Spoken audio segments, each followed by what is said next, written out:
It is dark, rainy, gloomy and miserable outside, so I thought it would be the perfect time to sit down and talk through every single book that I read in 2023. I know this is a little bit late, this is going up like the first week of February, but better late than never. Maybe. I also feel a little bit funny filming this kind of video because I know that reading is not my ish, you know, but 2023 was the year that I really got into reading. This was by far the most books I've ever read in a year, the most like passionate and excited I've been about reading probably since I was like 16 years old. And B, started watching booktubers. Obviously bestie Rachel talks about books all the time, and there's a whole like community there that I have loved watching, and watching them makes me so excited to read. So that is why we're here. If you're a big book girly, maybe this isn't the video for you because you've probably heard about all of these books and my thoughts are going to be nothing new, but maybe this video is for the people that want to get back into reading. So yeah, I don't know why I'm disclaiming. If you don't want to watch it, you don't have to click and watch this, but I just want this to be a safe space, so I'm trying to get rid of everyone who shouldn't be here, you know. First book that I read last year was I Wish You Were Here by Renee Carlino. I read this on my Kindle and I gave this 2 stars, off to an awful start right off the bat. I had read a few of her previous books and loved them. Swear in This Life, Before We Were Strangers, obsessed. You're Gonna Need to Settle Down. But the storyline of that book was so bizarre. I don't even want to explain it to you because like I don't think you should read it. I gave it 2 stars, which is honestly probably quite generous. Moving swiftly along. I also started the Eden series this year. I borrowed all of these books from Rachel as I read them. So I read Indigo Ridge, Juniper Hill, Garnet Flats. I think that's it. The Edens is one of those series that is so bad that it's kind of good. And I know that doesn't make sense, but it's just one of those series where I wouldn't be like, oh my god, you have to read it. They're all quite small books. I think they're all just over 300 pages maybe, so very quick, easy to fly through. But they're small town romances. It's based on the Edens family and each book is for each child in the Edens family. I obviously love some children of the family a lot more than I like others. I loved Indigo Ridge like so much. I gave it 5 stars. The rest of the books I haven't loved as much. I'm yet to finish the series. I think I definitely will this year just because they're so easy. They're a really great palette cleanser because they're so short, easy to fly through, just like good little classics, but like while still being kind of bad, or like not bad, maybe just like mediocre. Like don't go in with really high expectations, but I've enjoyed them enough to continue reading the series. I then jumped onto the bandwagon of Lucy Score, starting off with Things We Never Got Over. I've been talking to my friends heaps about this book recently, wondering if I read it now, if I would still feel the same or not. But when I read this at the start of last year, I loved it. I gave it 5 stars. I also read it on my Kindle and I didn't realize how long of a book it is. It's 480 pages for a romance. Like that's ridiculous. But because I was reading on my Kindle, I didn't know how long it was. I wasn't even looking at how long I had left of the book to go. I was just loving it so much. I was so invested. I loved the characters so much. Like if I was straight, Knox would be the kind of man I would want. And then of course I went into the second book of the series with extremely high hopes and I was extremely let down. I was like, I don't really like it that much. No, looking back, I actually despise this book. Why was it so bad? Why are these low-key the same storyline, but this is so good and this is one that's not? I could talk for hours about why I don't like this, but I don't want to bore you. I do have the 3rd book in this series on my bookshelf. I don't know if I'm gonna ever pick it up, to be honest. I then started, I think this was my first lesbian romance book. Round of applause, round of applause. Oh my god, I love her. I think because of that, this book will always hold a special place in my heart. Equally, great book. This is Delila Green Doesn't Care, and this is the first book in the Bright Falls trilogy. I gave this 5 stars. It was everything it needed to be. It was short, sweet, simple. Delila Green? I'd love myself a Delila Green. Delila moves away from the small town that she grew up in and then comes back to visit for her sister's wedding, falls in love with her sister's best friend.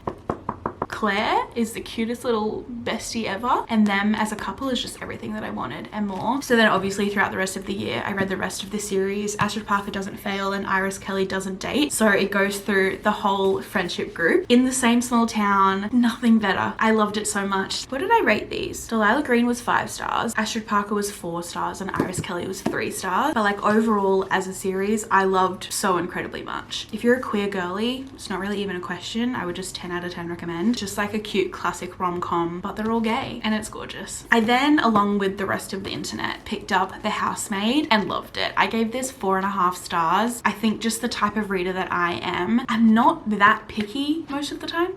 Me just ranting about this book 5 minutes ago. I feel like some books just do what they're meant to do and therefore get a really high rating from me. This was short, it was snappy, it had me on my toes the whole time. I was shocked at the ending. The writing was easy to understand and it just like kind of ticked all of my boxes. stars. Therefore, I did pick up the sequel, The Housemaid's Secret. I liked this one a little bit less. I gave it 4 stars, but that's also like still a very high rating. I think it was just kind of a little bit more predictable because of the first one. But overall, just so short, quick, snappy, really great thriller reads. I would say these are like a beginner thriller. Like, I'm sure that there are thrillers out there that I haven't read that are very intense and you'd never guess the plot twist and have a way bigger storyline, but these are just exactly what they need to be. Maybe they're like a beginner thriller if you like read romance and like want to read thriller, you know. But moving along to some of my favorite books that I read this year, this was me dipping my toe into the fantasy world, and in doing so I did read a 5-book series. I obviously read Aatar last year. Aatar took out months of my life, and when I look back on those months, I look back with such fondness. I miss that time in my life so incredibly much. I wish I could go back and read them for the first time again. I would be shocked if you didn't know about the Aatar series. I don't want to act like I am the first person to talk about these. I loved this series so incredibly much. I think the first book was my least favorite, but it had to be done. It had to be there. It had to give you the lay of the land, but overall it was still good. I gave this 3 stars.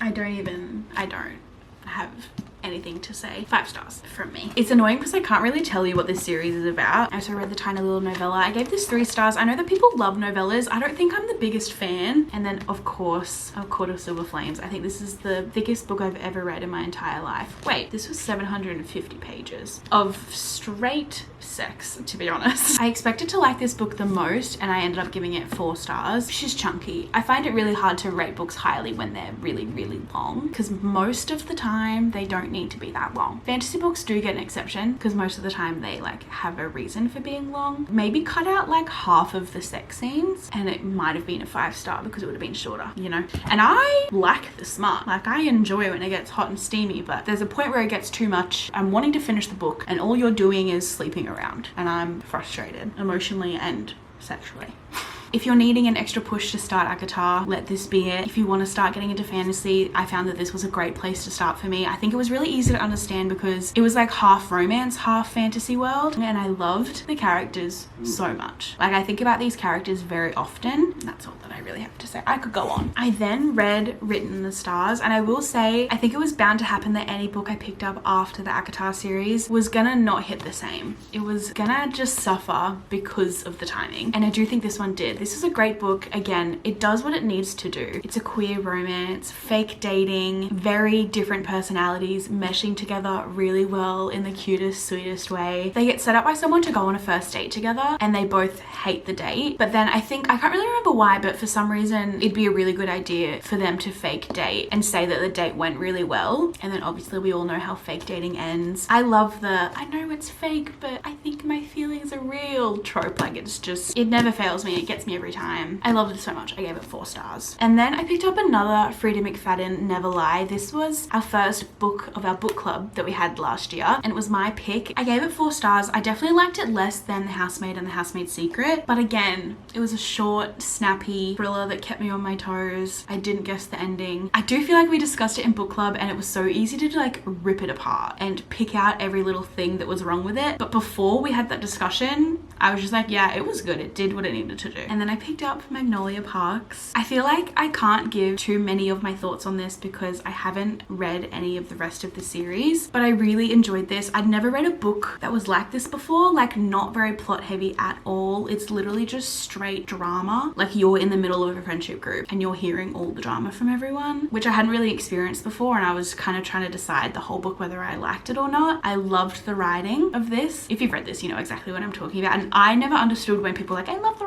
writing, until I was highlighting so many lines in this book because the way things are worded is so perfect. I'm shocked at myself that I haven't finished this series already, to be honest, because nothing's stopping me. Like, I loved this book so much, but like maybe not enough to quickly read the rest. I don't really know. The classic saying is that if you like Gossip Girl, you'll love this because it's literally just a book version, and I loved it. Oh my god, the next book I read was Red, White and Royal Blue. Oh my god, I loved this book so much. This is one of the books, like I was saying earlier, this would have been a 5-star book hands down if it had just been like 100 pages shorter. In saying that, I loved it so much.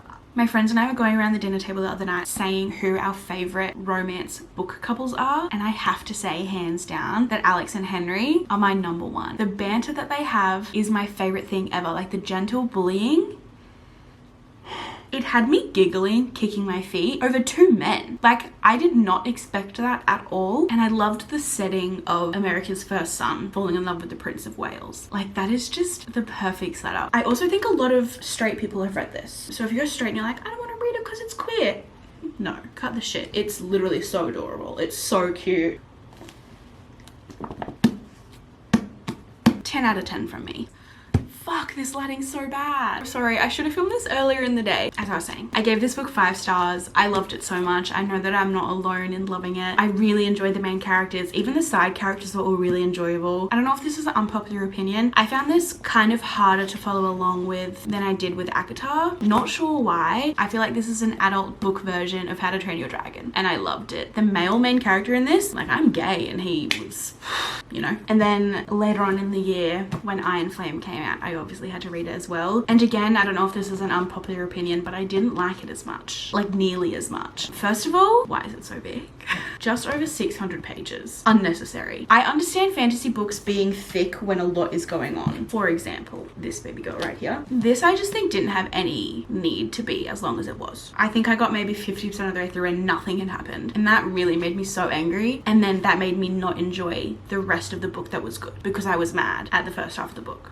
So I will continue reading this series purely because I just want to know how it ends and what happens, but I'm not like, oh my god, I can't wait for the next book to come out. Like, I can wait very patiently. I then read the first book in the Inheritance Games series. I forget that I read this book all the time because it has not stuck in my mind one bit. It was short, it was easy to read, but they're probably like the only good things about it to me. I didn't like the characters, I didn't really care about the storyline, and I didn't like it enough to continue the series. So this was just kind of like a bit of a nothing book to me. Like, kind of a nice palette cleanser, but not that good. I gave it 2.5 stars, so do with that what you will. Then I read The Bodyguard by Catherine Center, and this was, I think, our second book of our book club, and I really didn't enjoy this. And I think that's a controversial opinion. I haven't heard anyone else say they didn't like it as much as I did. My opinion is just so like unique and different. That is not how I meant it. I just feel like I should have liked this book based on the way everyone else has talked about it. But I also think at the end of the day, I'm not a super rom-com-y reader, and that's exactly what this is. It's a cute little rom-com, and it just didn't hit the spot for me. Okay, I'm gonna hold myself back from talking about this book for too long because I'm sure that you've heard so many girlies on the internet talking about this book, but I read Powerless. And honestly, if you take away one book to read from this video, let it be this. It's fantasy, it's perfect, it's giving Hunger Games. It was based off the book called Red Queen, which I actually read recently this year, so it's not included in this video, but I loved Powerless so much more. It was almost like Powerless took everything good that Red Queen was and made it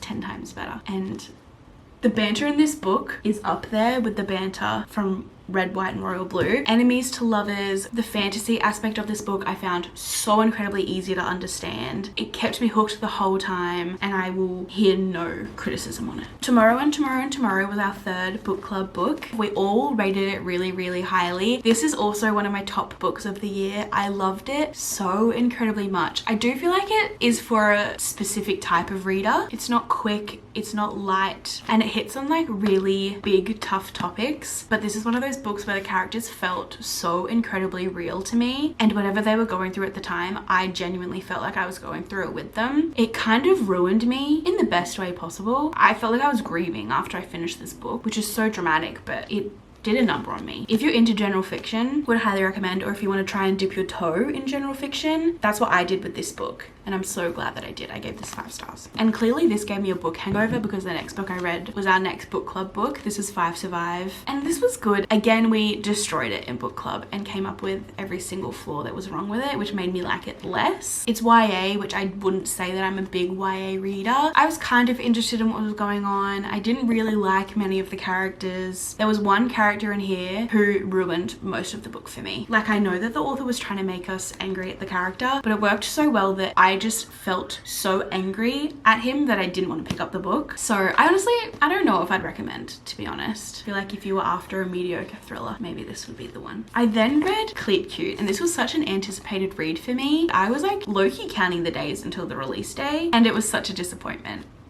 I really didn't enjoy it at all, which is so crazy because the premise of it is so good. Two lesbian soccer players. Like, it's perfect for me. The characters I couldn't stand. I feel like the writing was pretty mediocre. Their relationship was really strange. Lucky it was short. I even found the spice in this really cringe, which is shocking for me to say. And I feel like I kind of just like wasted my time reading this. I gave it 3 stars. I do feel like that's a little bit generous. It's a cute cover though. It looks really cute sitting on my shelf, and that's about all I'm grateful for. All year I had my friends telling me that I needed to read Happy Place, so finally at the end of the year I decided to pick it up, and I'm so glad that I did. From what I've heard people say, you either read this book and you love the rom-com, you love the relationship and you enjoy it, or Harriet's life story hits you like a ton of bricks and it wrecks you. I am the second half of those people. Harriet's like home life and experience with how she deals with confrontation and arguments and setting boundaries was extremely relatable to me, and I was highlighting and sobbing my way through the second half of this book. I gave this 4.5 stars. It would have been a 5-star read if the first 30% of the book like hooked me. I was personally just kind of bored at the start, like nothing was really happening, but as soon as we started getting flashbacks about Harriet, the female main character, talking about her home life, I was there and I was gone. Great like story rom-com characters, whether you relate to her or not. 10 out of 10 recommend. I also read The 7-Year Slip, which honestly when I read this I gave it 5 stars. Looking back I think that's a bit dramatic, but also at the time that's obviously how I felt. This is definitely one of the it did what it needed to do books. It's short, it's a then and now perspective. I thought the concept was really cool. I enjoyed the male and female main character. I loved the setting. I loved her auntie's apartment. Her auntie was gay, slay having queer representation chucked in there. I think it's a great, just quick, short, sweet story. I also really enjoyed the cover. Like I love that sitting on my shelf. The second last book of the year I read was a Christmas read. This is Murder on the Christmas Express. Please swear on your life right now that you will not read this book.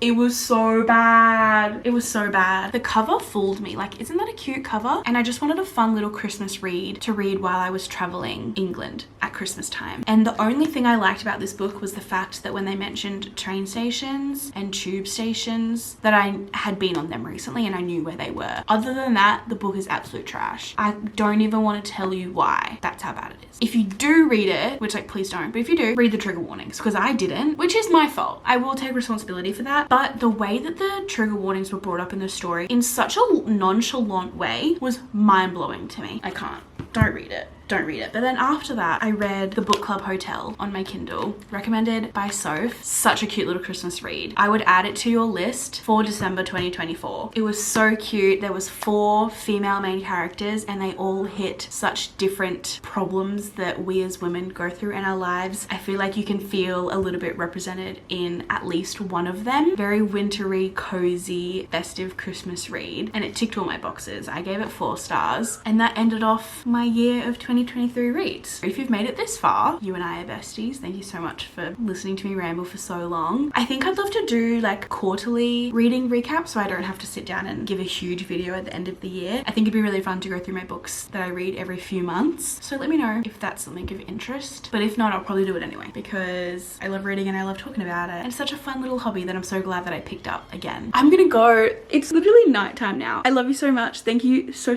much for watching, and I'll see you in my next video very soon.